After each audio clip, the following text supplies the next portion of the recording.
नमस्कार दोस्तों, कैसे हो आप लोग। स्वागत है आपका। आज हम लोग आरबीआई ग्रेड बी 2024 का यानी कि पिछले साल का आरबीआई ग्रेड बी एग्जाम में जो फेज 1 में सवाल पूछा गया था जनरल अवेयरनेस से, उसको आज हम लोग करने वाले हैं। जनरल अवेयरनेस जो है वो है 80 मार्क्स का पूछा जाता है, जो कि बहुत डिफिकल्ट माना जाता है क्योंकि सिलेबस तो छोटा है लेकिन पढ़ने के लिए जो कंटेंट है वो बहुत वास्ट है।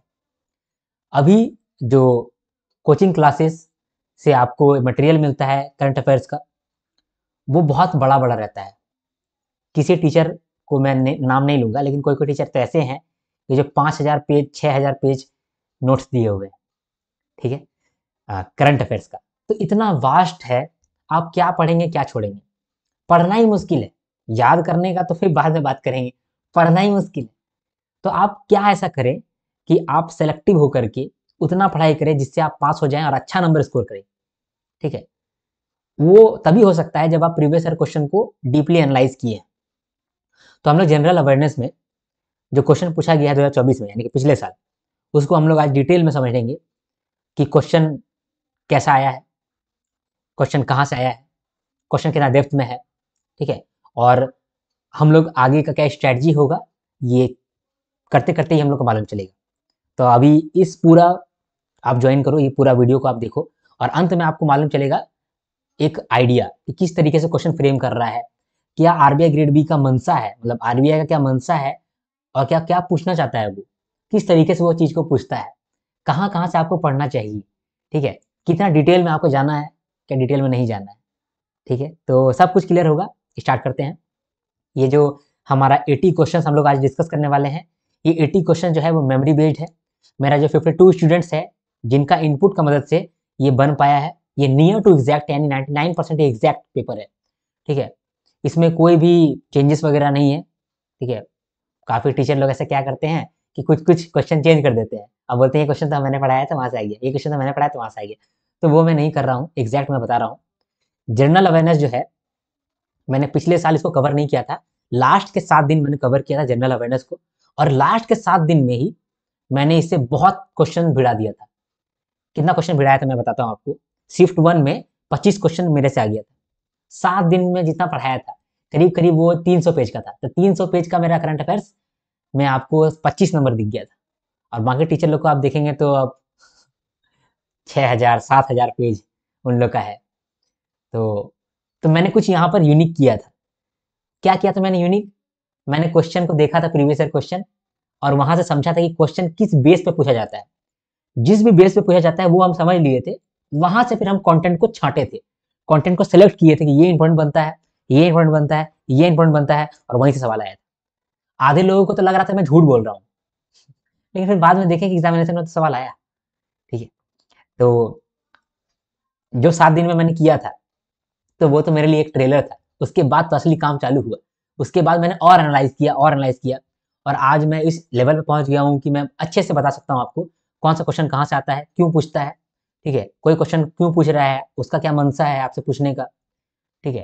तैयारी आपको कैसे करना चाहिए, क्या पढ़ना चाहिए, क्या छोड़ देना चाहिए, सबके बारे में क्लैरिटी है। इसके लिए मैंने एक कोर्स भी लेकर के आए हैं, तो आप कोर्स को भी ज्वाइन कर सकते हैं। वहाँ पर मैं आपको समराइज वे में चीज़ों को याद कराऊंगा, ठीक है। क्योंकि general awareness is all about memorising things. आप मेमोराइज कर पा रहे हैं कि नहीं कर पा रहे हैं, वहाँ पर आप उसको निकाल पा रहे हैं कि नहीं निकाल पा रहे हैं। कई कई लोग क्या करते हैं कि 9 9 महीना से पढ़ रहे हैं और एग्जामिनेशन जाके भूल जाते हैं कि यार क्या था इसका, कितना परसेंटेज था, 5% था कि 7% था, अभी समझ में नहीं आ रहा है, वो करने लगते हैं। तो मैं ऐसा नहीं करता हूँ। मैं चाहता हूँ कि quality must be always greater than quantity. Quantity ठीक है, क्वांटिटी आप ज़्यादा पढ़ लो, लेकिन याद करो आप कुछ लिमिटेड को, और याद ऐसा करो कि आप एग्जामिनेशन में जाके फोड़ के आओ, ठीक है। तो अपना सारा बुद्धिमानी को इस्तेमाल करते हुए इस क्वेश्चन पेपर को हम लोग सॉल्व करेंगे, और सॉल्व करते हुए भी हम बहुत सारी चीज़ आपको बताएंगे, इसको भी आप ध्यान दीजिएगा। इस वीडियो के बाद मैं स्ट्रैटेजी डिस्कस करूंगा, फिर स्ट्रैटेजी में आपको बात करूंगा। लेकिन स्ट्रैटेजी जब मैं आपको बताऊंगा तो आपको लगेगा कि यार ठीक है स्ट्रैटेजी है, ठीक है। लेकिन जब आप इस वीडियो को देखोगे, उसके बाद फिर स्ट्रैटेजी वाला वीडियो को देखोगे, तब आपका दिमाग में क्लियर होगा कि अच्छा इसीलिए ये स्ट्रैटेजी है। तो उसको आप फॉलो करोगे, कंसिस्टेंट हो पाओगे, भटकोगे नहीं, फोकस आपका टूटेगा नहीं। अदरवाइज सीधा स्ट्रैटेजी देखोगे, फोकस टूट जाएगा। स्ट्रैटेजी जो है ना, स्ट्रैटेजी का कोई बेस होता है, ये बेस है, ठीक है। बहुत सारा बात कर लिए, स्टार्ट करते हैं बिना किसी देरी के, ठीक है। हम लोग अभी 80 क्वेश्चन करने वाले हैं, तो किस बेस पे करेंगे? 80 क्वेश्चन को मैंने बांटा है, कैटेगराइज किया है, ठीक है। 80 क्वेश्चन के अंदर कुछ स्टैटिक क्वेश्चन होंगे, ठीक है, और कुछ करंट अफेयर्स क्वेश्चन होंगे। स्टैटिक क्वेश्चन के अंदर आपको कुछ फाइनेंस का क्वेश्चन मिल जाएगा, कुछ ईएसआई का क्वेश्चन मिल जाएगा, और करंट अफेयर्स में भी वही है, करंट अफेयर्स में भी आपको कोई फाइनेंस का क्वेश्चन मिल जाएगा और ईएसआई का क्वेश्चन मिल जाएगा। तो हम लोग इसको 4 भाग में बांटे हैं: static question of finance, static question of ESI, current question of finance और करंट क्वेश्चन ऑफ ईएसआई। एक ओवरऑल आइडिया दे देते हैं आपको। स्टैटिक क्वेश्चन है ही नहीं, जो स्टैटिक क्वेश्चन का रूप में है ना, वो भी करंट अफेयर्स ही है, डायरेक्टली या फिर इनडायरेक्टली। सिर्फ 1% स्टैटिक क्वेश्चन है, स्टैटिक क्वेश्चन सिर्फ 1% है, जो कि प्योर स्टैटिक है। बाकी सब कुछ भेस बदल के या फिर डायरेक्टली करंट अफेयर्स ही है, ठीक है। ये आप याद रखिएगा। स्टार्ट करते हैं हम लोग बिना किसी देरी के, लेट्स गो। सबसे पहले हम लोग क्या कर रहे हैं, ईएसआई का। सबसे पहले हम लोग ईएसआई का स्टैटिक पोर्शन देख रहे हैं। चलो स्टार्ट करते हैं। Which countries are part of UNFCCC troika. ये जो यूएनएफसीसी है, ये क्या है, कुछ कंट्रीज का मिलकर के गठबंधन है जो कि क्लाइमेट के बारे में सोचता है। इसमें बोला है which countries are a part of UNFCCC troika. ये जो यूएनएफसीसी का ट्राइका है, तिकड़ी है, 3 कंट्री का ये ट्राइका है। इसमें कौन कौन सा कंट्री आता है, ये आपसे पूछा है। तो आपको लगेगा कि ये तो नॉर्मल पूछा है, स्टैटिक क्वेश्चन पूछा है, लेकिन नहीं। 28 जून का बात है, 28 जून यानी कि 70 दिन पहले, एग्जाम का 70 दिन पहले ये न्यूज में चल रहा था यूएनएफसीसी, और इसने कुछ नया क्लाइमेट रिपोर्टिंग टूल्स लॉन्च किया था। इसीलिए यूएनएफसीसी से आपसे सवाल पूछ लिया गया कि यूएनएफसीसी ट्राइका में कौन कौन आते हैं, ठीक है। तो आप समझ पाए कि क्वेश्चन कैसे फ्रेम किया। ये कौन सा सिलेबस टैग से मैच करता है, ये इंटरनेशनल ऑर्गेनाइजेशन से मैच करता है। तो आई होप आपको याद है सारा, ये करंट अफेयर्स बोल रहा हूँ, सिलेबस, ये इंटरनेशनल ऑर्गेनाइजेशन में आता है। इसके बाद अगला है, in national pension system NPS what percentage of withdrawal is allowed after 3 years. 3 साल के बाद आप कितना परसेंटेज विड्रॉ कर सकते हैं फ्रॉम एनपीएस, तो 25% कर सकते हैं। ये क्वेश्चन स्टैटिक लग रहा है, लेकिन स्टैटिक नहीं है। ये जो एनपीएस है, नेशनल पेमेंट सिस्टम है, ये रेगुलरली न्यूज में चल रहा था, और न्यूज में नहीं कह सकते इसको, इसका ऐड आ रहा था न्यूज़पेपर में ना, ऐड आते रहता है, कुछ कुछ का ऐड आते रहता है। तो एनपीएस का पूरा ऐड आ रहा था, नेशनल पेंशन स्कीम पूरा ऐड आ रहा था, ठीक है। और 1 सितंबर को भी ये ऐड में आया था, यानी 7 दिन पहले, एग्जाम से 7 दिन पहले भी ये न्यूज में था, तो इसीलिए ये पूछा है। साथ साथ एनपीएस यानी कि नेशनल पेमेंट सिस्टम, ये तो न्यूज में था, और एग्जाम से जस्ट पहले ना एनपीएस वात्सल्य, ये भी लॉन्च किया गया था, ये भी बहुत न्यूज में चल रहा था। इसीलिए आपसे बेसिक पूछ लिया नेशनल पेमेंट सिस्टम के बारे में। तो ये न्यूज़पेपर में था, एडवर्टाइजमेंट के फॉर्म में। इकोनॉमिक टाइम्स न्यूज़पेपर का बात कर रहा हूँ मैं, ठीक है। इसके बाद बात करते हैं, India has not signed FTA यानी कि free trade agreement with which of the following countries. कौन सा कंट्रीज के साथ इंडिया ने एफटीए ज्वाइन नहीं किया है, तो आंसर है ब्राजील। ये स्टैटिक क्वेश्चन है, ये प्योर स्टैटिक क्वेश्चन है, ठीक है, प्योर स्टैटिक क्वेश्चन है, ठीक है। इसके बाद फिर अगला, प्योर स्टैटिक क्वेश्चन मैं क्यों बोल रहा हूँ, क्योंकि इसका सोर्स मुझे नहीं मिल पाया। अगर आप इसका सोर्स जानते हैं तो फिर हो सकता है कि ये भी करंट अफेयर्स है ना। चलो आगे बढ़ते हैं।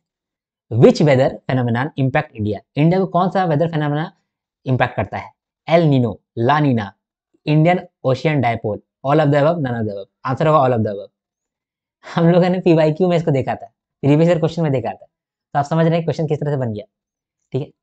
इसका भी सोर्स मुझे नहीं मिल पाया था कहीं पर, लेकिन ये जनरली न्यूज में चल रहा है, ठीक है। तो इसका कोई एग्जैक्ट डेट मैं नहीं बता सकता हूँ कि किस दिन न्यूज में चल रहा था, लेकिन ये न्यूज में चल रहा था। याद रखिएगा, इन्वायरमेंट से रिलेटेड क्वेश्चन बहुत पूछे जाते हैं। आप यहाँ पर भी देखेंगे, पिछला साल भी देखेंगे, उससे पिछले साल भी देखेंगे, आपको इन्वायरमेंट से रिलेटेड बहुत सारा सवाल मिलेगा। हमारा ईएसआई के अंदर तीसरा लाइन में अगर आप देखेंगे, ईएसआई का सिलेबस में तीसरा लाइन में लिखा हुआ है sustainable development and environmental issues. तो इन्वायरमेंटल इशूज को सीरियसली ले लिया है, आरबीआई सीरियसली ले लिया, हर साल सवाल देखने को मिलता है इन्वायरमेंटल इशूज से, ठीक है। इसका अगला है, which country is not a member of ASEAN. ASEAN का मेंबर कौन सा कंट्री नहीं है, तो एशियान जो है वो न्यूज में चल रहा था, 28 अगस्त का बात है, 10 दिन पहले, एग्जाम से 10 दिन पहले ये न्यूज में था, एशियान फोरम, ठीक है। एशियान न्यूज में ही रहता है, तो एशियान में कौन सा कंट्री मेंबर नहीं है, ये तो नॉर्मल सा सवाल है, ये आपको जवाब देना चाहिए, है ना। तो इसका आंसर था इंडिया। अब ऑब्वियस बात है, इंडिया ही नहीं रहेगा इसका मेंबर, तो इसका तो बनेगा ही ना। चलो आगे बढ़ते हैं। इसके बाद फिर अगला क्वेश्चन है, which country is not a member of IPEF, Indo Pacific economic framework. देखो पिछला सवाल भी मैंने आपको बताया था, ठीक है, ये सवाल भी मैंने आपको कराया था, दोनों सवाल मैंने कराया था आपको, ठीक है, जून का कंपाइलेशन में मैंने आपको कराया था, लास्ट में मैंने करा दिया था इसको। 31 जुलाई 2024 का ये न्यूज है, 39 days before the examination. IPEF क्या है? ये भी इंटरनेशनल ऑर्गेनाइजेशन का एक संघ है, मतलब कि कुछ कंट्रीज आपस में मिलता है, इसमें 14 कंट्रीज है, तो मैंने आपको बताया था, ठीक है। तो IPEF से आपका सवाल बन गया। चलो ठीक है, इसका अगला सवाल था क्या, what is the budgetary allocation for प्रधानमंत्री Awas Yojana urban in union budget 2024-25। तो बजट 2024-25 में कितना एलोकेशन किया गया प्रधानमंत्री आवास योजना अर्बन में? तो बजट में मैंने आपको करा दिया था, बजट का मैंने सिर्फ आपको 2 पेज दिया था, 2 या 3 पेज में मैंने आपको करा दिया था, और ये भी क्वेश्चन आ गया, बताइए। तो ये इजी है, ठीक है, बहुत डिफिकल्ट नहीं है, लेकिन जब आप फोकस के साथ पढ़ते हैं तभी इजी है, नहीं तो फिर आपको बहुत डिफिकल्ट लगने लगेगा, है ना। तो ये बहुत आसान क्वेश्चन था कि PM आवास योजना अर्बन में कितना बजटरी एलोकेशन हुआ है, ठीक है। 9 अगस्त का ये न्यूज था, 29 डेज बैक ये न्यूज था। ये तो बजट में आ गया, ये जो प्रधानमंत्री आवास योजना है ना, ये तो बजट में था ही, ये PIB के अंदर भी था, ठीक है। और याद रखिएगा, जो भी स्कीम PIB के अंदर जिक्र हो गया उसका, वो एग्जाम में पूछेगा। तो PIB में अगर कोई भी स्कीम आ गया है जिक्र उसका, तो वो आप कर लीजिएगा, या फिर मैं कराऊंगा आपको, वो बहुत इंपॉर्टेंट है, ठीक है। क्योंकि यहाँ पर प्रधानमंत्री आवास योजना PIB में भी था, बजट में भी था, तो ये आपसे सवाल पूछ लिया गया, ठीक है। इसके बाद फिर है, which of the following statements are true, sorry are incorrect regarding Mudra loan Tarun category. तो जब बजट पढ़ रहे थे वहीं पर हम लोगों ने मुद्रा लोन के बारे में भी देखा था, ठीक है, इसके बारे में मुद्रा लोन के बारे में भी हम लोगों ने अच्छे से करा था, ठीक है, देख पा रहे होंगे आप, ठीक है। PM आवास योजना, मुद्रा, ये सब हम लोग ऑलरेडी करे हैं, ये बहुत अनएक्सपेक्टेड सवाल नहीं है, ये एक्सपेक्टेड सवाल ही आया था, ठीक है। इसके बाद फिर ये कितना दिन पुराना न्यूज़ है, 23 जुलाई 2024, बजट का डेट लिखा हुआ है, बजट कब आया था, तो 23 जुलाई 2024 में जो हमारा रिवाइज्ड बजट आया था, ठीक है, 45 दिन पहले का ये न्यूज़ है। चलो आगे बढ़ते हैं। अगला न्यूज़ क्या है, which of the following are not publish by NITI Aayog, ठीक है, नीति आयोग के द्वारा कौन सा रिपोर्ट है जो कि पब्लिश नहीं हुआ है, तो NIRF, national institutional ranking framework, ठीक है। इसके बाद अगला सवाल है, which of the following are the indicators of human development index. कहने को तो ये स्टैटिक पोर्शन है, लेकिन ये इंपॉर्टेंट है बहुत, और तभी ह्यूमन डेवलपमेंट रिपोर्ट आया था, ठीक है, तो यहां से सवाल देखने को मिल गया। अब यहां से देखिए, ह्यूमन डेवलपमेंट रिपोर्ट से आपको ह्यूमन डेवलपमेंट इंडेक्स पूछा है, ये बहुत नॉर्मल सा सवाल है, बहुत नॉर्मल सवाल। क्यों इतना नॉर्मल सवाल पूछा है, क्योंकि ये जो रिपोर्ट है ये इंपॉर्टेंट तो है, लेकिन ये बहुत पुराना रिपोर्ट था, 180 दिन पहले, यानी कि 6 महीना पहले ये रिपोर्ट आया था। इसीलिए रिपोर्ट तो इंपॉर्टेंट है, लेकिन बहुत इंपॉर्टेंट नहीं है, इसीलिए आपसे डायरेक्टली एक नॉर्मल सा स्टैटिक सवाल पूछ लिया कि what are the indicators of human development index, ठीक है। तो ये हमारा poverty alleviation and employment generation के अंदर आ जाता है शायद। हो गया। इसके बाद फिर अगला सवाल देखते हैं, ये कब का न्यूज, 180 दिन पहले का न्यूज था, ठीक है। आगे बढ़ते हैं, which organisation was formed after 2004 tsunami to coordinate disaster response and management. तो इसका आंसर होगा Indian ocean tsunami warning and mitigation system. ये क्वेश्चन का सोर्स मैं नहीं खोज पाया, अगर आपको मिलेगा तो आप मुझे बताना, ठीक है, लेकिन इसका मुझे सोर्स नहीं मालूम चला, तो इसको मैं प्योर स्टैटिक बोल रहा हूँ, ठीक है। चलो अब हम लोग स्टैटिक जीके करेंगे ऑफ फाइनेंस, कि फाइनेंस में स्टैटिक कौन कौन सा सवाल पूछा गया है।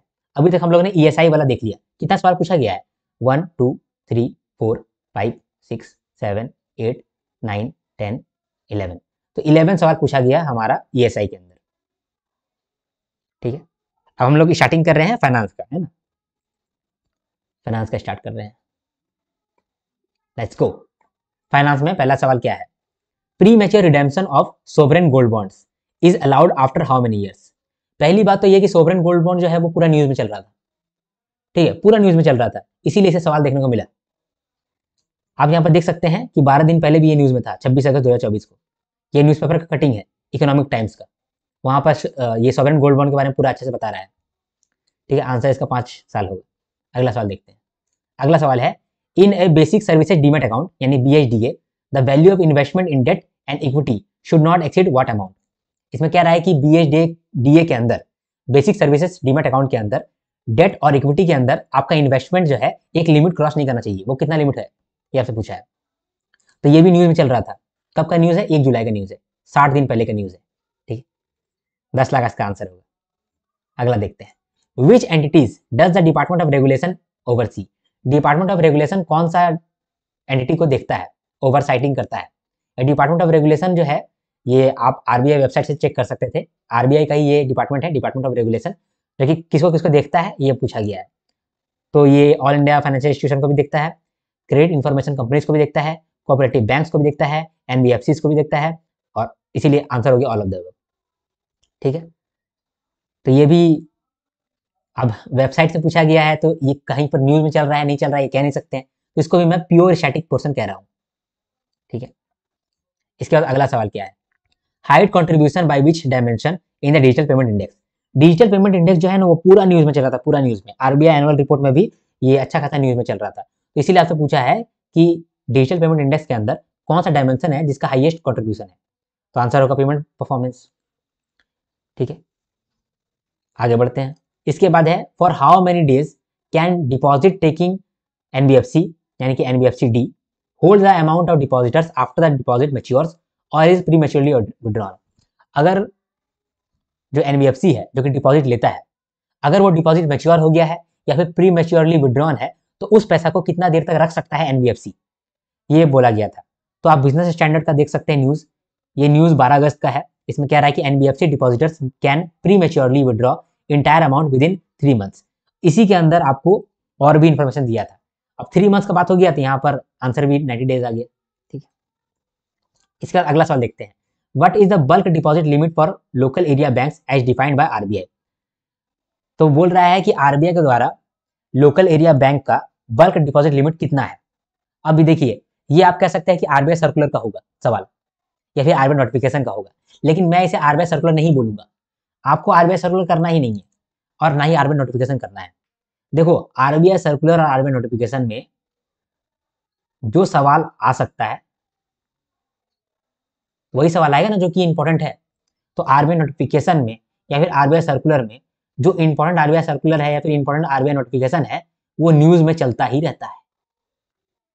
ऐसा होगा ही नहीं कि कोई इंपॉर्टेंट आरबीआई सर्कुलर आया है और वो न्यूज में नहीं है, ऐसा नहीं हो सकता है, हमेशा ऐसा होता आया है। तो आप स्पेसिफिकली जाकर के सर्कुलर क्यों पढ़ रहे हैं जब आप न्यूज पढ़ ही रहे हैं, स्पेसिफिकली जाकर नोटिफिकेशन क्यों पढ़ रहे हैं जब आप न्यूज पढ़ ही रहे हैं। अगर कभी कभी क्वेश्चन आ जाता है तो एक क्वेश्चन आपको छूट जाएगा, 1 नंबर का या 2 नंबर का, बहुत मैटर नहीं करेगा, बिल्कुल भी बहुत मैटर नहीं करेगा। तो आप आरबीआई सर्कुलर को लेकर चिंतित हैं तो आप बेकार हैं, चिंतित हो रहे हैं। आरबीआई नोटिफिकेशन को लेकर चिंतित हैं तो बेकार चिंतित हो रहे हैं। आपको ऐसा फील हो रहा है कि नहीं हमको तो करना चाहिए ही, तो लास्ट में एक बार आप जाकर के गो थ्रू कर लीजिएगा, आपको दिखेगा कि न्यूज़पेपर में आप लगभग लगभग सब कुछ पढ़ चुके हैं। मैं अपने कोर्स में ये करवाता भी हूँ। ठीक है, ये देखिए हमारा जो है एप्लीकेशन लॉन्च हो गया है, एप्लीकेशन का नाम है आर्यन ग्रेड बी। इसके अंदर आपको करंट अफेयर्स का बैच मिल जाएगा, फेज 2 का बैच मिल जाएगा, वहां पर आप जाकर के इनरोलमेंट ले सकते हैं और हमारा कोर्सेज का फायदा उठा सकते हैं। ठीक है, और हो सकता है कि आप ये वीडियो जो है ऐप के अंदर ही देख रहे हो। चलिए ठीक है, क्योंकि पता नहीं कि ये वाला वीडियो मैं पब्लिक करूंगा या नहीं करूंगा। चलो आगे बढ़ते हैं ना, अगला को देखते हैं।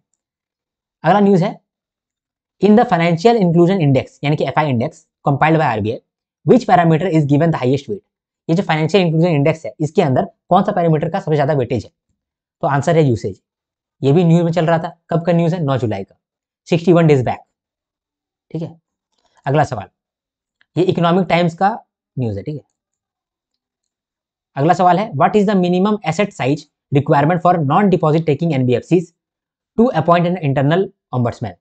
यानी कि जो नॉन डिपॉजिट टेकिंग एनबीएफसी है, यानी कि ऐसा एनबीएफसी जो डिपॉजिट नहीं लेता है, वो लोग को इंटरनल ऑम्बड्समैन अपॉइंट करने के लिए मिनिमम एसेट साइज कितना जरूरत है, कितना उसका मिनिमम एसेट साइज रहना चाहिए कि उसको इंटरनल ऑम्बड्समैन लगाना पड़ेगा, अपॉइंट करना पड़ेगा। तो लिमिट पूछा है, तो लिमिट है 5,000। ये थोड़ा डिटेल में पूछा है आपसे क्योंकि जो ऑम्बड्समैन है ना, ये ऑम्बड्समैन लगातार ऐड आ रहा था, इसका इकोनॉमिक टाइम्स न्यूज़पेपर में इसका ऐड आ रहा था बार बार। एक बार इंग्लिश में ऐड आया, एक बार हिंदी में ऐड आया, फिर एक बार इंग्लिश में ऐड आया, एक बार हिंदी में ऐड आया, मतलब 4 बार ऐड दे चुका है ऑम्बड्समैन स्कीम का। तो इसीलिए आपसे इस तरह का सवाल पूछ लिया है। 1 सितंबर में भी ये न्यूज़ में था, 8 दिन पहले। इसके बाद अगला सवाल को देखिए। As of June 2024 India's foreign exchange reserves were sufficient to cover imports of how many months. जून 2024 में पीआईबी में ये बात कहा गया था कि इंडिया के पास कितना फॉरेन एक्सचेंज है। 11 मंथ का हम लोग इंपोर्ट कवर कर सकते हैं, उतना फॉरेन एक्सचेंज है। तो यही सवाल आपसे पूछा है। तो ये पीआईबी से सवाल आपको मिला है। ये सवाल, ये न्यूज़ कब का था? 9 जुलाई 2024, 30 डेज बैक। ठीक है, अगला सवाल देखते हैं। एज पर RBI June 2024 guidelines, what is the minimum amount for a single rupee term deposit to be classified as bulk deposit in scheduled commercial bank excluding RRB. देखिए, एज पर जून 2024 गाइडलाइंस, गाइडलाइंस मतलब कि circular होगा या notification होगा, लेकिन ये तो न्यूज में भी आ रहा है ना। और ये वही वाला न्यूज है, अभी हम लोगों ने देखा ना कि लोकल एरिया बैंक के लिए कितना लिमिट होना चाहिए मिनिमम बल्क डिपॉजिट का। ठीक है, बल्क डिपॉजिट का। और अभी शेड्यूल कमर्शियल बैंक का बोल रहा है मिनिमम बल्क डिपॉजिट। यानी कि ये वाला जो आर्टिकल है, इससे 2 सवाल देखने को मिला है। अभी हम लोगों ने देखा ना ये सवाल, what is the bulk deposit limit of local area bank as defined by RBI.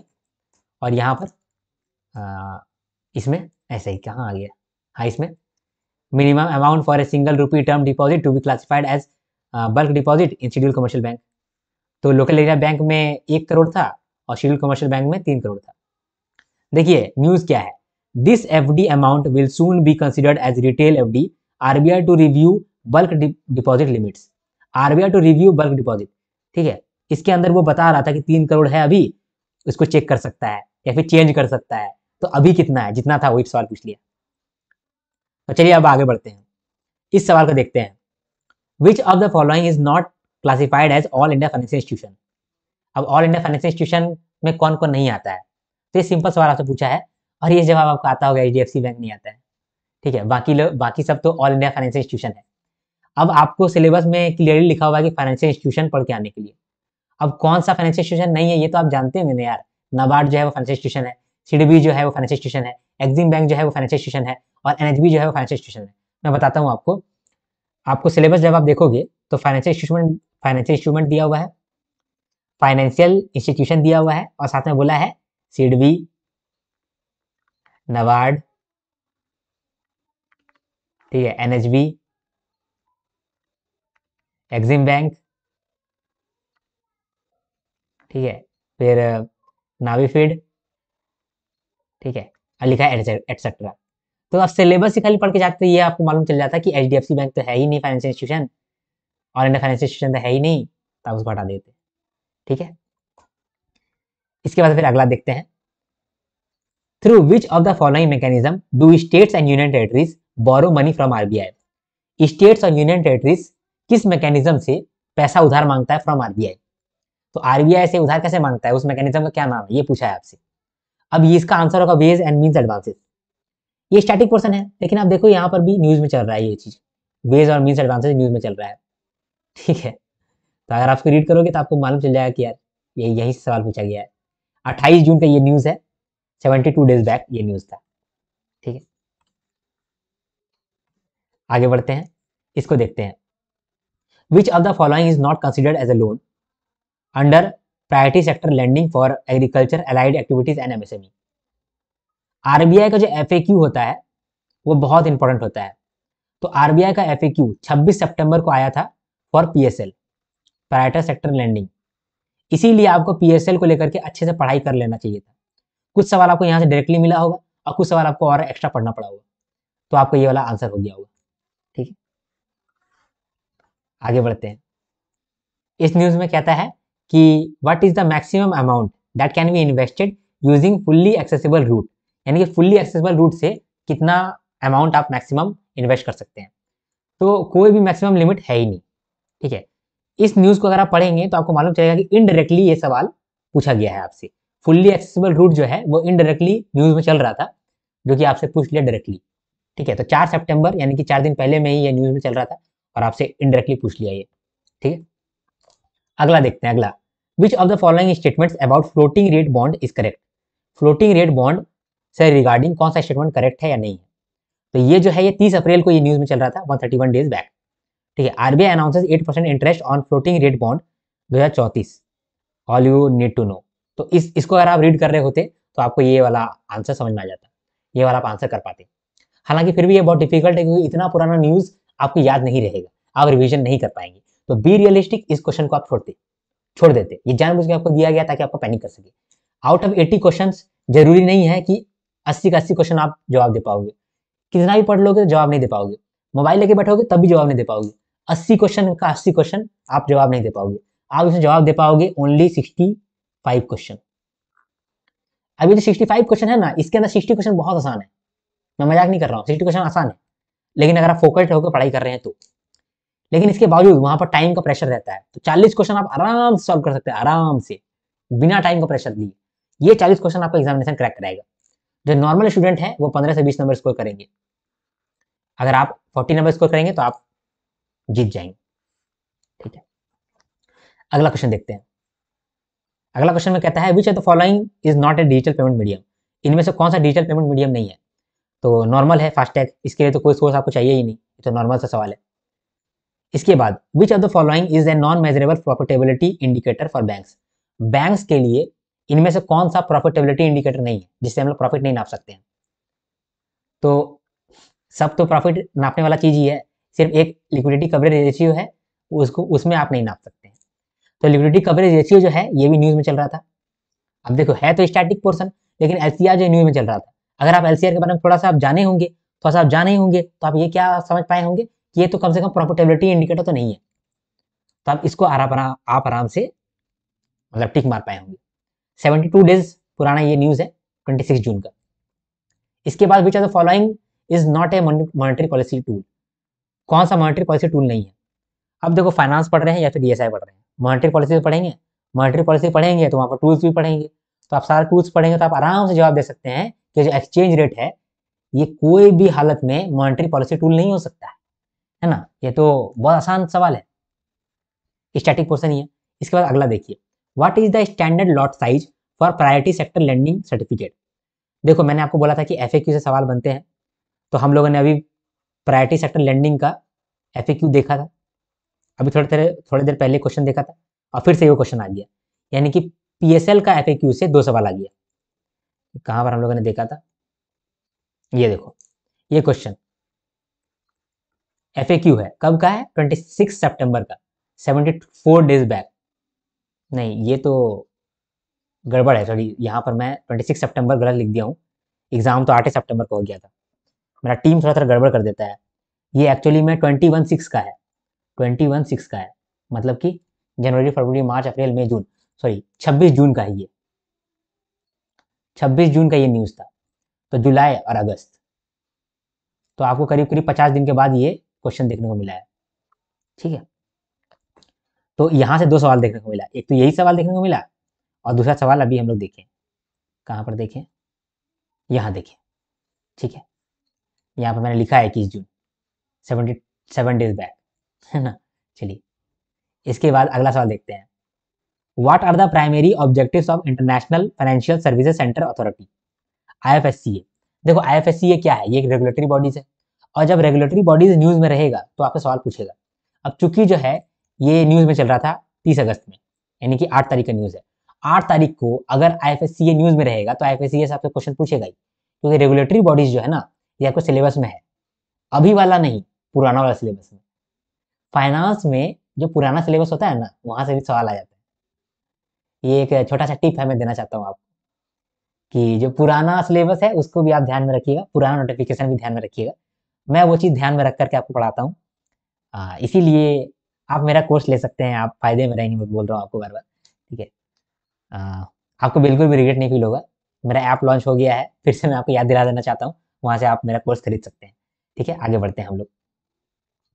तो एफएससीए का प्राइमरी ऑब्जेक्टिव क्या होता है, ये यहाँ पर पूछ लिया। यहाँ तक हम लोग का स्टैटिक पोर्शन खत्म हो गया। तो कितना सारा स्टैटिक पोर्शन हम लोग कवर किए, ईएसआई का किए और फाइनेंस का किए। फाइनेंस में कितना सारा सवाल पूछा गया, 1 2 3 4 5 6 7 8 9 10 11 12 13 14 15 16 17 18 19, 20, 20 क्वेश्चंस। तो 20 क्वेश्चंस हमारा फाइनेंस में निकल के आया। कितना आया क्वेश्चन? 20 क्वेश्चन। लिख देते हैं 20 क्वेश्चन। चलो अब हम लोग करंट अफेयर्स में आगे बढ़ रहे हैं। चलो भाई रेडी हो जाओ। करंट अफेयर से स्टार्ट कर रहे हैं ईएसआई का। What is the baseline year? What is the baseline year for NITI Aayog sustainable development index? ये बहुत एक्सपेक्टेड था और ये मैंने आपको कराया भी था, आपको याद होगा तो आपका आंसर होगा 2018। ये 12 जुलाई का न्यूज़ है, 56 डेज बैक, यानी 56 दिन पहले का ये न्यूज़ था। What is the central government subsidy allocation under प्रधानमंत्री आवास योजना अर्बन? मैंने आपको बोला था कि प्रधानमंत्री आवास योजना बजट में भी आया था और ये पीआईबी में भी आया था, तो ये पीआईबी वाला न्यूज़ से पूछा है क्वेश्चन। 9 अगस्त को ये न्यूज़ में था, 29 डेज बैक, मैंने आपको कराया भी था इसको। What monthly stipend is provided under the target Olympic podium scheme tops? ये जो स्कीम है, ये स्कीम कहाँ पर था? ये पीआईबी में था। मैंने आपको बोला कि कोई भी स्कीम पीआईबी में अगर जिक्र हो गया वो सवाल पूछ लेगा, तो वहां से सवाल पूछा गया। What monthly stipend is provided under the tops? इससे पहले वाला भी जो स्कीम है ये भी पीआईबी में आया था, तो यहाँ से भी सवाल देखने को मिला है। ये पीआईबी से आया था तो यहाँ से भी सवाल देखने को मिल गया। मैं बोल रहा हूँ कि स्कीम्स वही पूछता है जो कि पीआईबी में जिक्र हो रहा है, यहाँ पर भी वही हुआ, पीआईबी का ही न्यूज़ है। 5 अगस्त का ये न्यूज़ था, 33 days back. Which country is not a member of Colombo security conclave? ये भी मैंने आपको कराया था, ये बहुत इंपॉर्टेंस रख रहा था, ठीक है। इंडिया होस्ट किया था second edition of Colombo security conclave, इसीलिए आपको इसके बारे में थोड़ा बहुत जानकारी होना चाहिए था, कौन मेंबर है कौन नहीं है। मैंने आपको याद भी कराया था, शायद मैंने उसमें कोई ट्रिक भी इस्तेमाल किया था, अभी मुझे याद नहीं है, कोई ट्रिक भी इस्तेमाल किया था। तो आंसर होगा थाईलैंड, ठीक है। 38 डेज पुराना ये न्यूज़ है, 31 जुलाई 2024 का ये न्यूज़ है। इसके बाद अगला न्यूज़ है, according to global peace index by institute of economics and peace, which country and region is the least peaceful?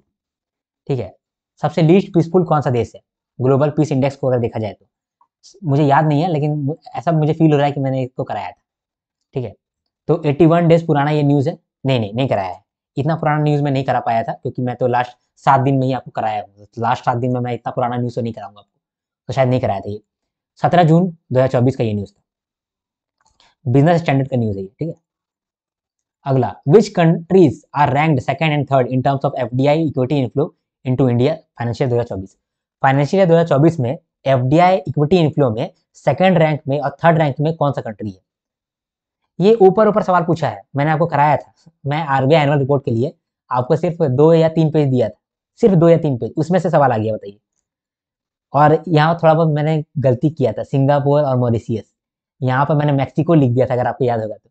फिर मैंने अगला दिन फिर ठीक कराया था कि यहाँ पर मॉरिशियस होगा, इसीलिए यहाँ पर रेड रेड आपको दिख रहा है। और ये वाला सवाल देखिए आ गया एग्जाम में, ठीक है। इसके बाद फिर अगला सवाल देखते हैं, which of the following ministries were the top achievers under the national monetisation pipeline? तो ये भी मैंने आपको कराया था, मिनिस्ट्री ऑफ कोल और मिनिस्ट्री ऑफ रेलवेज, ठीक है। 19 जून का ये था न्यूज़, ठीक है। 19 जून का मतलब 79 days back. What is the other name of BBNJ agreement? High seas treaty, ये पीआईबी में आया है, सॉरी ये भी पीआईबी में था न्यूज़, ये पाइपलाइन वाला पीआईबी में न्यूज़ था, और ये हाई सीज ट्रीटी वाला भी पीआईबी में ही न्यूज़ था। 60 दिन पुराना ये न्यूज़ है। आगे बढ़ते हैं, which of the following countries is not in the top 5 of world forest report? World forest report में टॉप 5 में कौन सा कंट्री नहीं है? इसका सोर्स मैं नहीं खोज पाया, ना ही मैंने इसको पढ़ाया था, एकदम पल्ले पल्ले ही नहीं पड़ा मुझे, ये कहाँ से आया ये रिपोर्ट, ठीक है। तो इसको आपको स्किप करना होगा। मैं बोल रहा हूँ ना कि 80 आउट ऑफ 80 आप कोई क्वेश्चन सॉल्व नहीं कर सकते, वो जानबूझ करके आपको इसमें से 10 क्वेश्चन ऐसा देगा कि आप मोबाइल लेके बैठेंगे ना तो भी आप जवाब नहीं दे पाएंगे, मैं मजाक नहीं कर रहा हूँ।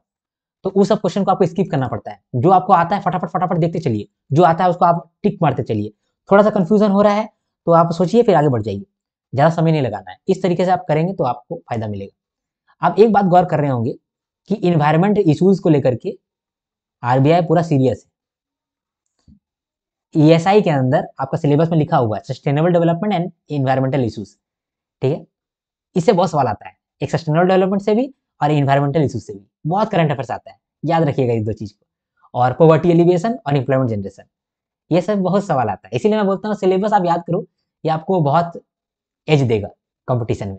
ठीक है, अगला सवाल देखते हैं। अगला सवाल में कहता है, out of India 43 UNESCO world heritage sites, how many are natural and how many are cultural. ये भी पीआईबी का न्यूज़ है। ठीक है, 22 जुलाई 2024 का न्यूज़ है, यानी 46 डेज बैक। इसके बाद अगला सवाल देखते हैं, WTO के according which are the top 3 countries in agriculture exports. ये भी मैंने आपको कराया है, लेकिन मैं खोज नहीं पाया, या फिर मेरा टीम जो है ना खोज नहीं पाया कि कहाँ मैंने पढ़ाया है, लेकिन मैं पढ़ाया हूँ इसको। ठीक है, ये 30 दिन पुराना ये न्यूज़ है, 8 अगस्त को ये न्यूज़ में था। Which body establishes the typhoon conference, IORA। इसका भी मुझे कहीं सोर्स नहीं मिला, तो अगर आपको मिलेगा तो आप बताना मुझे। ठीक है, इसके बाद अगला सवाल देखते हैं। अगला सवाल क्या है, which of the following are the indicators used in aspirational block programme to measure progress. अब देखो, नीति आयोग जो है संपूर्णता अभियान लॉन्च किया था, इसी के साथ मैंने आपको एस्पिरेशनल डिस्ट्रिक्ट प्रोग्राम और एस्पिरेशनल ब्लॉक प्रोग्राम याद कराया था। ठीक है, अच्छे से आपको याद कराया था कि 6 KPI क्या है, और वहीं से आपको सवाल देखने को मिला है। ठीक है, तो 3 जुलाई का ये न्यूज़ था, 65 डेज बैक द एग्जामिनेशन, मतलब एग्जाम से 65 दिन पहले का न्यूज़ था ये। इसके बाद अगला देखो, which is the following what are the following focus themes of union budget 2024-25। Union budget का फोकस क्या था? अगर यूनियन बजट आप देखते, खुद से भी देख लेते, ठीक है, या फिर पीआईबी में देखते, या फिर किसी का भी वीडियो देखते आप, मेरा भी वीडियो देखते, तो वहां पर पहला ही बात वही कहा गया था कि फोकस थीम किस पे है। फोकस थीम था 4 पे, MSME, स्किलिंग, मिडिल क्लास और एम्प्लॉयमेंट। मैंने आपको याद भी कराया था, गरीब यूथ करके मुझे थोड़ा थोड़ा याद आ रहा है, हाँ, महिला, गरीब, यूथ ऐसे करके याद कराया था, तो वो आपको याद होगा, तो वही फोकस थीम्स था। 23 जुलाई का न्यूज़ है, 45 डेज बैक ये न्यूज़ था। Which sustainable development goal saw the highest improvement in HDG India index. HDG India index में कौन सा गोल ने सबसे अच्छा परफॉर्म किया? ये भी देखो, ये इकोनॉमिक टाइम्स का ही न्यूज़ में है, न्यूज़पेपर में है। ठीक है, क्लाइमेट एक्शन आंसर होगा। 13 जुलाई का ये न्यूज़ था, 55 दिन पहले का न्यूज़ में था। ये हो गया हमारा करंट अफेयर्स ऑफ ESI। कितना सारा मिला हम लोग को? 1 2 3 4 5 6 7 8 9 10 11 12 13 14 15 16 15 सवाल हो गया हमारा ESI में ना, 15 सवाल हो गया है। चलो, यानी कि और 35 सवाल बचा हुआ है। फाइनेंस देखते हैं, फाइनेंस का करंट अफेयर्स, फाइनेंस का करंट अफेयर्स से स्टार्ट करते हैं। ठीक है, गेट रेडी, स्टार्ट करते हैं। Which of the following statements about the SROFT is incorrect. SROFT मतलब सेल्फ रेगुलेटरी ऑर्गेनाइजेशन के बारे में आरबीआई ने कुछ इश्यूज किया था, मतलब कुछ नियम लाए थे। तो आरबीआई नियम ला रहा है, इसका मतलब कि आरबीआई नोटिफिकेशन, आरबीआई सर्कुलर, लेकिन वो तो न्यूज़ में चल ही रहा है, हम आरबीआई नोटिफिकेशन अलग से क्यों पढ़ने जाएंगे, यही नहीं पढ़ लेंगे हम? तो ये थोड़ा स्मार्ट स्ट्रैटेजी नहीं हो गया हमारा? यही है, इसको ही हम लोग को यूज़ करना चाहिए। ठीक है, अंदर से हम लोग को गधा मेहनत नहीं करना है, जो कि बाकी लोग करा रहे हैं। हम लोग आधा मेहनत नहीं करेंगे, हम लोग अपना पढ़ाई करेंगे। ठीक है, थोड़ा सा स्मार्ट तरीके से पढ़ाई करेंगे। आगे बढ़ते हैं, अगला न्यूज़ को देखते हैं। चलो, ये जो न्यूज़ है ये 20 अगस्त को था, 18 दिन पहले का न्यूज़ है ना। इसके बाद अगला देखते हैं, the turnover threshold for mandatory onboarding of TReDS platform has been reduced to what amount. ये तो मैंने आपको कराया था, बजट में भी दिया गया है, पीआईबी कंपाइलेशन में भी मैंने आपको कराया था इसको। ठीक है, तो अगर आपको याद है तो याद है, 45 डेज पुराना ये न्यूज़ था एग्जामिनेशन से, और 23 जुलाई को ये न्यूज़ में चल रहा था। The transition of small finance bank to universal bank requires how many years of existence and what minimum net worth. ये सवाल आपसे पूछा गया था। ये सवाल जो है ये कब पूछा गया था? ये 26 अप्रैल में, मतलब ये जो है ना आरबीआई नोटिफिकेशन है। ठीक है, ये जो है वो आरबीआई नोटिफिकेशन है, लेकिन मैंने आपको जब कराया था पीआईबी के अंदर कराया था, और मुझे याद है शायद मिसलेनियस के अंदर कराया था। तो इन दोनों में मैंने कराया था, और लास्ट के 7 दिन में मैंने इसको करा दिया था। तो पुराना न्यूज़ भले है, क्योंकि ये आरबीआई नोटिफिकेशन बहुत पुराना है, फिर ये न्यूज़ में चल रहा था। मुझे ऐसा फील होता है ना कि इसका इम्प्लीमेंटेशन डेट आने वाला था, इसीलिए ये मैं फिर से पढ़ाया था, तब ये चीज़ हमारा क्लियर हो गया था। ये एग्जामिनेशन में आया था, मुझे अच्छे से याद है कि इसमें भी कुछ गलती कर दिया था, फिर बाद में मैंने इसको करेक्ट कराया था टेलीग्राम पर, और यूट्यूब में भी करेक्ट कराया था, और वहीं से सवाल आ गया। करेक्ट कराया वही सवाल आ गया था। ठीक है, तो 26 अप्रैल का है ये न्यूज़, 132 डेज बैक। इसके बाद what is the new UPI limit for tax payment, तो आंसर है 5 लाख। ये भी पीआईबी का न्यूज़ है, पीआईबी से ये सवाल आया है। देखने देखो आप, 45 डेज पुराना ये न्यूज़ है, 23 जुलाई का ये न्यूज़ है। ओके, आगे बढ़ते हैं। After how many days do unclaim deposit get transfer to DEF fund. देखो डीईए फंड के रिगार्डिंग एफएक्यू आया था। हम लोगों ने देखा कि एफएक्यू बहुत इंपॉर्टेंट होता है। एक एफएक्यू था प्रायोरिटी सेक्टर लैंडिंग पे, 2 सवाल वहां पर आया था। ये दूसरा एफएक्यू है डेफ अकाउंट। ठीक है, तो डेफ अकाउंट में भी आपको एक सवाल यहाँ देखने को मिल गया। ठीक है, ये भी मैंने आपको कराया था लेकिन लेट हो गया था थोड़ा, मैं लेट से करा पाया। ठीक है, इसके बाद फिर अगला है, as of 31 March 2024 what is the total value of deposit insurance fund maintained by DICGC, यानी कि deposit insurance and credit guarantee corporation. अब देखो ये जो न्यूज़ है ये डिफिकल्ट है थोड़ा, हालांकि ये 23 दिन पहले का ही न्यूज़ है, 24 सितंबर का ही न्यूज़ है, लेकिन थोड़ा डिफिकल्ट है। क्यों? क्योंकि ये जो सवाल है ये कैसे आप जवाब दे पाते जब आप डीआईसीजीसी का प्रेस रिलीज देखते। हम लोग आरबीआई का ही प्रेस रिलीज नहीं देख रहे हैं, डीआईसीजीसी का क्यों देखेंगे? और कभी कभी हम लोग देखते हैं प्रेस रिलीज, हमेशा नहीं देखते हैं। ठीक है, एग्जामिनेशन से करीब करीब देखते हैं। तो आरबीआई का देख रहे हैं, डीआईसीजीसी का क्यों देखेंगे? डीआईसीजीसी क्या है? ये सब्सिडरी है आरबीआई का, यानी कि आरबीआई का थोड़ा बेटा कंपनी उसको बोल सकते हैं। ठीक है, सब्सिडरी का मतलब होता है बेटा कंपनी, कंपनी है लेकिन मेरा बेटा कंपनी, बेटा है, पुत्र पुत्र company. Which bank has partnered with receivers exchange of India limited to offer pre shipment financing solutions on trade platform. GA miscellaneous का सवाल है, 68 डेज पुराना ये सवाल है, न्यूज़ है, और 2 जुलाई को ये न्यूज़ में चल रहा था। Which organisation signed an MoU with CERT in June 2024, 19 जून का ये न्यूज़ है, 79 डेज पुराना। सर्ट इन ने मास्टर कार्ड के साथ ये हाथ जोड़ा था, एमओयू साइन किया था, तो ये कहाँ से आया? पीआईबी से आया। विच of the following taxes was subsumed under GST. Normal बुद्धि लगाते तो एसटीटी होता नहीं, एक्सपोर्ट ड्यूटी होता नहीं, कस्टम ड्यूटी होता नहीं, इनकम टैक्स होता नहीं, तो क्या होता? Central excise duty. अगर ये नॉर्मल, ये है मेंटोस जिंदगी। नॉर्मल जिंदगी ये है कि आप सेंट्रल एक्साइज बिल ये वाला न्यूज़ देखते, ये इकोनॉमिक टाइम्स का पेपर कटिंग है, न्यूज़पेपर कटिंग है। अगर आप इसको पढ़ते हैं तो आप जानते कि सेंट्रल एक्साइज बिल होता क्या है। अगर ये आप जानते तो आप ऑटोमेटिकली यहाँ पर जवाब दे देते कि नहीं ये सब्स्यूम, हाँ ये सब्स्यूम हो गया था जीएसटी के अंदर। ठीक है, 8 जून का ये न्यूज़ है और 90 डेज पुराना ये न्यूज़ है। By how much basis point did the repo rate increase between May 2022 and February 2023। ठीक है, तो ये जो है ये न्यूज़ में चल रहा था, इकोनॉमिक टाइम्स का न्यूज़ में चल रहा था, 95 डेज पुराना ये न्यूज़ है, 5 जून का। RBI has decided to exclude all new government securities of which tenure from its key indices. तो ये भी जो है क्वेश्चन 29 जुलाई का है, 39 डेज बैक।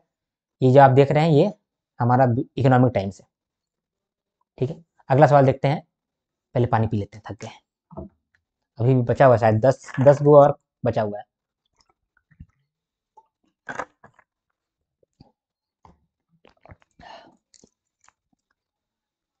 हमारा ऐप लाइव हो गया है, तो आप जाकर के प्ले स्टोर में सर्च कर सकते हैं आर्यन ग्रेड बी, और वहाँ पर आप डाउनलोड कर सकते हैं।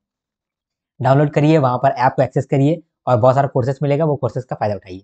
अभी हम लोग का RBI grade B current affairs का भी बैच लॉन्च हो गया है और फेज 2 का भी बैच लॉन्च हो गया है, तो हम लोग वहाँ पर भी कंटिन्यू करेंगे, या फिर हो सकता है कि आप ये वीडियो वहीं पर देख रहे हो, ऐप में ही देख रहे हो। ठीक है, तो चलिए स्टार्ट करते हैं। हाँ, देखते हैं अगला। ये है, सॉरी ये तो रह गया। In the financial stability report the risk weightage for CRAR calculation was enhanced for which sector. तो कौन से सेक्टर के लिए कैपिटल एडिक्वेसी रेशियो का रिस्क वेटेज को बढ़ाया गया था? तो कंज्यूमर क्रेडिट में बढ़ाया गया था। ये फाइनेंशियल स्टेबिलिटी रिपोर्ट के अंदर आता है। देखो ये क्वेश्चन इतना आसान नहीं था, लेकिन आप चीज़ों को समझो। आरबीआई ने नोटिफिकेशन में क्लियरली ये बात बोला है कि फाइनेंशियल स्टेबिलिटी बोर्ड रिपोर्ट पढ़ के आना भाई, एफएसआर पढ़ के आना, इंपॉर्टेंट न्यूज़ है ये, या इंपॉर्टेंट रिपोर्ट है। जब पढ़ के आना बार बार बोल रहा है और हर साल यहाँ सवाल वो देखेगा ही, पूछेगा ही, तो इसीलिए यहाँ से डिटेल सवाल पूछा है। ओके, 27 जून 2024 में ये रिलीज हुआ था एफएसआर, इसीलिए उसी दिन का डेट दे दिया है मैंने। 73 डेज पुराना ये news. Which of the following is an outcome of an increase in financial payment as highlighted in the RBI report on currency finance. अब जिस तरीके से एफएसआर पढ़ के आने बोला है, उसी तरीके से आरसीएफ भी पढ़ के आने बोला था, रिपोर्ट ऑन करेंसी फाइनेंस। इसके अंदर बार बार ये बात कहा गया है कि जब हम लोग का फाइनेंशियल पेमेंट बढ़ रहा है तो फाइनेंशियल इंक्लूजन भी बढ़ जाएगा। वही यहाँ पर क्वेश्चन पूछा है कि क्या आउटकम होगा of increase in financial payment. ठीक है, 30 जुलाई का ये न्यूज में चल रहा था, 40 दिन पुराना ये न्यूज है।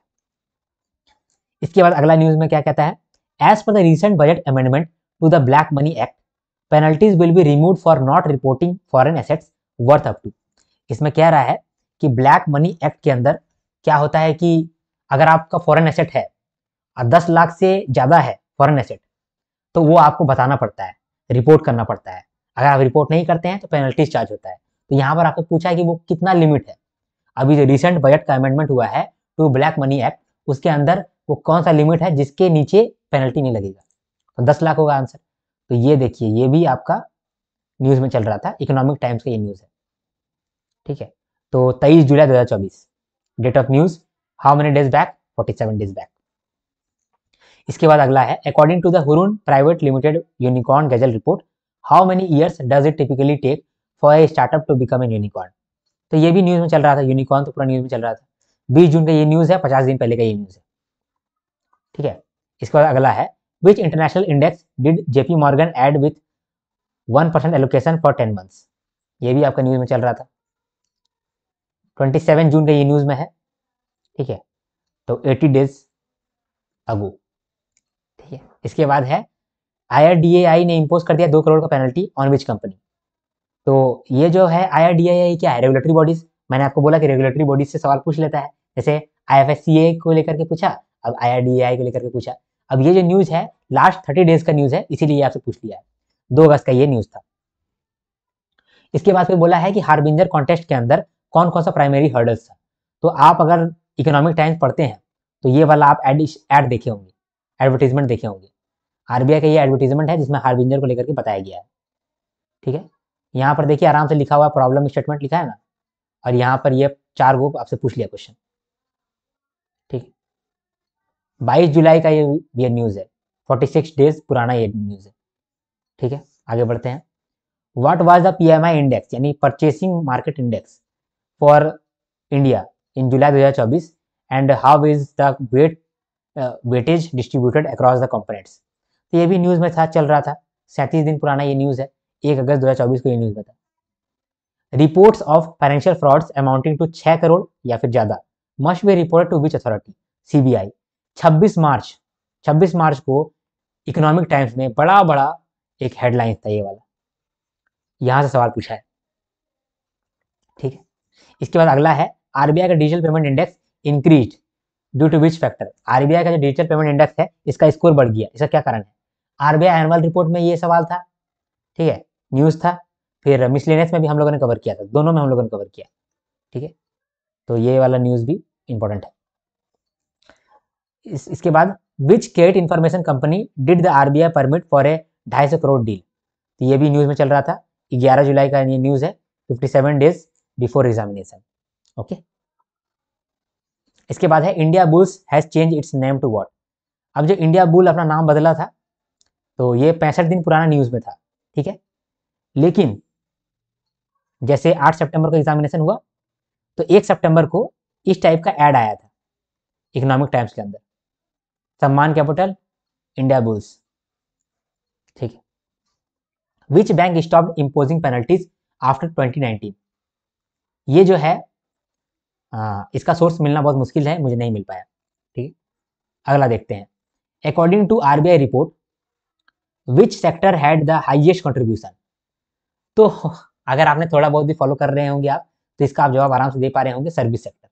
आरबीआई एनुअल रिपोर्ट में हम लोगों ने देखा था, आरसीएफ में देखा था, फाइनेंशियल स्टेबिलिटी बोर्ड रिपोर्ट में देखा था, बजट में देखा था, इकोनॉमिक सर्वे में भी देखा था। ठीक है, 30 मई का ये न्यूज़ है, लेकिन ये न्यूज़ लगातार चल ही रहा था, तो कह नहीं सकते कि कौन सा पर्टिकुलर दिन का न्यूज़ था, ये न्यूज़ चल ही रहा था। ठीक है, इसके बाद है अगला, national stock exchange crossed what milestone in terms of investor accounts. बोल रहा है कि एनएसई जो है ये कितना इन्वेस्टर को ऑनबोर्ड कर लिया है, ये पूछ रहा है कहीं ना कहीं। तो ये 8 अगस्त में न्यूज़ में चल रहा था। ये बिजनेस स्टैंडर्ड का न्यूज़ है, आर्टिकल है, 30 दिन पुराना ये न्यूज़ था। 10 करोड़, 10 करोड़, ठीक है। India's external debt stood at इतना billion, which type of debt saw the highest growth. तो यहाँ पर पूछा है कि कौन सा डेट में हाईएस्ट ग्रोथ मिला था। तो ये भी बिजनेस स्टैंडर्ड में कवर्ड था। 73 डेज बिफोर द एग्जामिनेशन, 25 जून को। आंसर क्या होगा? आंसर होगा एक्सटर्नल डेट, ठीक है, एक्सटर्नल डेट। देखो बात यह है कि 3 महीना का न्यूज़ तो पूछा जाता है, ठीक है, और अगर 3 महीना के बाद में कोई न्यूज़ पूछ रहा है तो वो ओवर ओवर ऊपर ऊपर क्वेश्चन पूछ लेगा, ठीक है, या फिर कोई रिपोर्ट्स होगा तो पूछ लेगा क्वेश्चन। लेकिन फिर भी मैं आपको बोलूंगा कि आप ये रिस्क नहीं लेना कि लास्ट 3 महीना खाली पढ़ के गए। पिछले बार जो है वो मैं लास्ट 7 दिन पढ़ा रहा था। लास्ट 7 दिन में मैंने आपको बोला था कि नहीं नहीं सिर्फ 7 दिन ही बचा है, तो लास्ट 3 मंथ का आप पूरा ग्रास्प कर लो, क्योंकि मैक्सिमम सवाल वहां से दिखता है। मैक्सिमम सवाल दिखता है, लेकिन आप ना रिलाई नहीं कर सकते। आरबीआई एग्जाम बहुत अनप्रिडिक्टेबल है, वो जानबूझ करके आपके साथ खेलता है। तो वो लगातार 2 बार से क्या कर रहा है, लास्ट 3 मंथ से सवाल पूछा जा रहा है। इस बार हो सकता है कि लास्ट 5 मंथ से सवाल देखने को मिले, ठीक है, जनवरी से मिल सकता है क्वेश्चन, या दिसंबर से क्वेश्चन मिल सकता है। तो इसको लेकर के आप रिस्क नहीं ले सकते, ठीक है, लेने का मर्जी है तो आप लीजिए फिर, है ना। इसके बाद अगला सवाल है, Fincare merge with which bank. कौन सा बैंक के साथ फिनकेयर मर्ज हो गया? तो लाइव मिंट का ये न्यूज है, ठीक है, 1 अप्रैल का, 157 days ago. According to DICGC, which type of bank hold the highest insured deposit. ये भी जो है डीआईसीजीसी का एनुअल रिपोर्ट में ये था सवाल। तो डीआईसीजीसी का एनुअल रिपोर्ट हम थोड़ी पढ़ने जाएंगे यार, तो ये सवाल जो है वो स्किप करने वाला था, मैं स्किप कर देता, आपको भी स्किप कर देना चाहिए था। अगला है, which domestically important bank move to higher bucket. ये भी द मिंट में सवाल में दिया हुआ था, तो एचडीएफसी इसका आंसर हो जाएगा, ठीक है। 28 दिसंबर का ये न्यूज़ था, सॉरी ये गलत यहाँ पर मैंने डाला हुआ है, 28 दिसंबर का न्यूज़ नहीं होगा, यहाँ पर थोड़ा सा गड़बड़ हो गया, ठीक है, इसको आप ध्यान नहीं दीजिएगा। मुझे ऐसा लगता है कि 25 दिन पुराना ये न्यूज़ है, 25 दिन पुराना ये न्यूज़ है, ओके। इसके बाद है, what is the GST rate on health insurance. देखो न्यूज़ में क्या चल रहा था, removal of 18% GST on life and health insurance. बोल रहा था कि ये जो हेल्थ इंश्योरेंस और लाइफ में 18% जीएसटी है, इसको हटाएंगे। तो क्वेश्चन आपसे क्या पूछा कि अभी हेल्थ इंश्योरेंस में कितना जीएसटी रेट है, समझे। तो 38 डेज पुराना ये न्यूज़ है, 31 जुलाई 2024 में ये न्यूज़ में चल रहा था, पूछ लिया आपसे। अगला है, विच bank has the highest credit deposit ratio. ये इकोनॉमिक सर्वे के अंदर था, तो आपसे पूछ लिया गया। ये सवाल को भी ना आप, बड़ा मुश्किल था इसको याद रखना, तो इसको भी मैं कहता कि इसको भी इग्नोर करो। आप 80 का 80 क्वेश्चन आप सॉल्व नहीं करेंगे, आप अटेम्प्ट ही करेंगे 60 क्वेश्चन, जिसमें से आप लेकर के आएंगे 40, और यही आपका सिलेक्शन दिला देगा। अगर आप 40 में भी कुछ गलत करके आप 30 नंबर भी लेके आ रहे हैं, या फिर 35 नंबर भी लेकर के आ रहे हैं, तब आप अच्छा काम कर रहे हैं, ठीक है। इसके बाद अगला देखते हैं, what is the new limit on the quantum of public deposit that deposit taking HFC यानी कि housing finance company can hold according to RBI latest regulation. देखो फिर से आरबीआई लेटेस्ट रेगुलेशन यानी कि आरबीआई सर्कुलर, आरबीआई नोटिफिकेशन।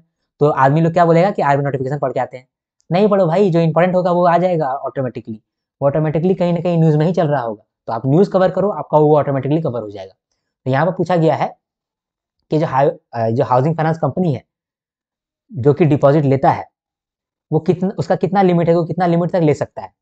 तो डेढ़ डेढ़ गुना, 1.5 times there net on funds. तो यहाँ पर लिखा हुआ भी है 1.5 टाइम्स नेट ऑन फंड्स, ठीक है। तो ये 13 अगस्त का न्यूज़ है, 25 दिन पुराना। फिर for what purpose did the government of Guyana receive a USD इतना million line of credit from EXIM bank of India. EXIM bank of India जो है ना हमारा सिलेबस में दिया हुआ है, तो एक्सिम बैंक से रिलेटेड कोई न्यूज़ आता है तो आपको पढ़ के जाना पड़ेगा। ये 8 जुलाई का न्यूज़ है, यानी 62 डेज पुराना न्यूज़ है, तो ये न्यूज़ आपका आ गया, ठीक है। ये बिजनेस स्टैंडर्ड का आपको दिया गया है। इसके बाद अगला देखते हैं, which is the following a common indicator for someone being used as a money mule. इसके लिए बहुत सारा चल रहा था, ये न्यूज़ में चल रहा था मनी म्यूल बहुत, तो वहां से सवाल देखने को मिल गया है, ठीक है। 1 जुलाई को ये न्यूज़ में चल रहा था, 69 डेज बिफोर एग्जामिनेशन। थक गया मैं तो यार, थक गया। आप तो मेरा मेरा चेहरा देख करके सोच रहे होंगे। देखो क्या था ना कि ये जो है ना, ये पूरा मैंने एक बार रिकॉर्डिंग किया था, तो उस समय रिकॉर्डिंग ठीक से हो नहीं पाया, तो वापस मैं रिकॉर्डिंग कर रहा हूँ, और 80 क्वेश्चन बार बार करना थोड़ा सा डिफिकल्ट हो जाता है। ये जो है ना, ये मेरा मेहनत बहुत पुराना मेहनत है, मतलब कि बहुत दिनों का मेहनत है। पूरा दिसंबर में इसी पे लगा हुआ हूँ। पूरा दिसंबर मैंने क्या किया है, सारा क्वेश्चन को मैंने फ्रेम किया है, ठीक है। फिर सारा ये जो न्यूज़ है वो खोज के लेके आया हूँ, ठीक है, कनेक्ट किया है, फिर डेटा डाला हूँ, अपना टीम से काफ़ी काम करवाया है इस पे। तो मैं चाहता हूँ कि अगर ये वीडियो आप देख रहे हैं यूट्यूब पे, तो आप लाइक करके जाएँ, बिना लाइक किए मत जाएँ, क्योंकि इससे मेरा मोटिवेशन हाई होता है, तो फिर मैं आपके लिए भी कुछ कर पाऊँगा, ठीक है। हमारा ये आप एफर्ट देख के ये बता सकते हैं कि हम लोग कितना सीरियस हैं आपके सिलेक्शन को लेकर के। तो अगर आप हमारे कोर्सेज़ में एनरोल होते हैं, तो आप देखेंगे कि हम लोग किस तरीके से मेहनत करते हैं, है ना? अ, बाकी आप ऐप डाउनलोड कर सकते हैं, ऐप हमारा लाइव हो गया है यूट्यूब में। आप आर्यन्स ग्रेड भी सर्च करोगे, आपको ऐप मिल जाएगा, डाउनलोड कर लेना। उसके अंदर आपको फेज़ 2 का कोर्स मिल जाएगा और साथ में ये करंट अफेयर्स का मिल जाएगा। करंट अफेयर्स के अंदर मैं फेज़ 1, फेज़ 2 सब कुछ कराऊँगा आपको, ठीक है? बीच-बीच में आपको मैं मेंटरशिप भी देता चलूँगा, लाइव टेस्ट भी लेता चलूँगा, पूछता रहूँगा आपसे क्वेश्चंस, ठीक है? तो इस तरीके से आपका अच्छा पहुँचेगा, बेनिफिट पहुँचेगा, तो आप खरीद सकते हो, ठीक है? अ, हम लोग इस वीडियो को यहाँ पर अंत करते हैं, मिलेंगे नेक्स्ट वीडियो में, तब तक के लिए हर हर महादेव, शंभू शंकर, जय हिंद, जय भारत।